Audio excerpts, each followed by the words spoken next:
Co-chair of the LCCMR, Representative Tom Hackbarth, joins me right now to talk a little bit about the meeting and the big picture for the LCCMR. Thank you for joining us. We appreciate it. Thanks for having me. So let's begin, Representative Hackbarth, with how do you feel about the Commission's priorities for fiscal year 2014? Well, I think we made some really good choices. I think the Commission put together a great package. We started out with, I think it was somewhere in the area of 168, 169 projects. We whittled that down to about 68 proposals that we had people come in, different groups, different organizations, and present their proposals to us. And yesterday we whittled that down to about 48 proposals and projects that we are going to fund. Protecting water resources and curbing aquatic invasive species seems to be a pretty high priority this year. Do you think the legislature will support these projects? I think not only the legislature will support these projects, but also the people. The citizens out there want these things addressed. Asian carp, buckthorn, all these different invasive species issues you hear a lot about in the news nowadays. People want something done with this, and I think we're moving in the right direction. One issue that was raised in this week's meeting was the need to support administrative functions that agencies and other organizations incur when managing these projects. And do you feel that it's important that the agencies help support these costs, kind of a partnership? Well, I think the agencies have kind of been subsidizing, putting these plans together and implementing them, and maybe even bearing some of the cost into their proposals as they present them. But I think the DNR are the ones that came forward with this, and they're trying to be more transparent on their cost in administrating these proposals. So I think they want to be more upfront, say these are the costs associated with these proposals, and we want you to know that we need additional money to implement these proposals that are important, and we need that kind of funding. Is that a fair request? I think it's a fair request, particularly when you look at the list of items that you can spend LCCMR money on and the list of items that you can't spend LCCMR money on. And when they say these are the things that we're going to spend these additional administrative costs on, we'll see that those items are in the category that are allowed to be spent with the LCCMR dollars. Chair Hackbarth, we're in the third year of a 6-year strategic plan for the LCCMR. How's that process coming along, and have you found that it's shifted a bit from when it began?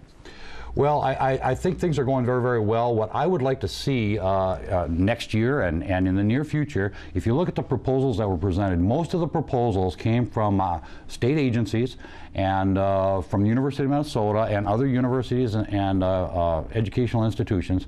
And I think we need to move more into a direction of trying to get some of these other groups in.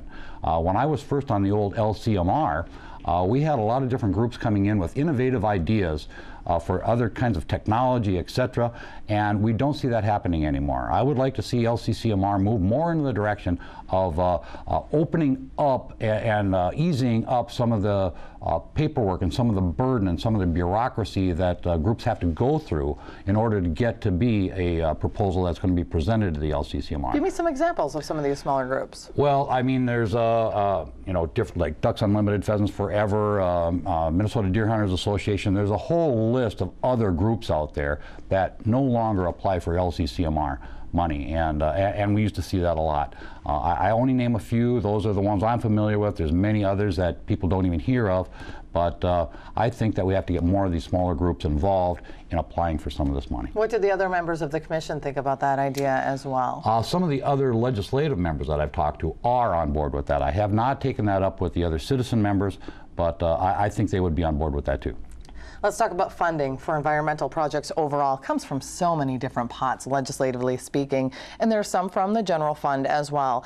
Now, with many of these pools of money that were established to supplement but not supplant general fund dollars, do you think that since there's the expectation of another budget deficit in this next fiscal cycle, do you think those general fund dollars for the environment could go away? Because there are so many other ways to fund the environment. Well, there's a lot of ways to fund it. The voters approved the new legacy money, the Parks and Trails and LaSard money, etc. And the voters wanted that. So that money is going to be set aside. That's not going to change. LCCMR money is not going to change. And we have in statute that you can't supplant.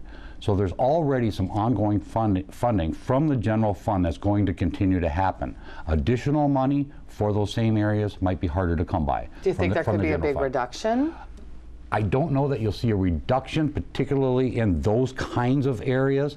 Maybe some other parts of the DNR or the Pollution Control Agency or the Minnesota Department of Agriculture, but I don't think so, not in those kinds of projects. Okay, I want to get your perspective on working on a commission that's made up of legislators and citizens compared with a legislative committee. Mm-hmm. You know, what do you think of the makeup? Do you think that the citizens in particular provide some valuable information? The citizens have done a great job in this process. I was really surprised yesterday when we put the entire package together, the input that they had.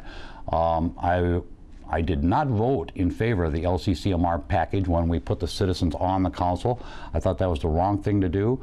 I don't know that was the right thing to do today, but it did go very, very well yesterday. Everybody worked well together.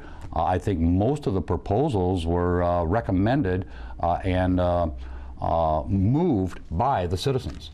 And they made some cuts and reductions in some of the proposals. So all in all, it went very, very well, and it worked out fine. And at times, the legislature rejected several of the commission's recommendations and set off in their own direction. So is the commission's efforts worthwhile, in your opinion? I think they're worthwhile. Many years, depending on who's in charge of the legislature, you see that the majority of the proposals are passed as is.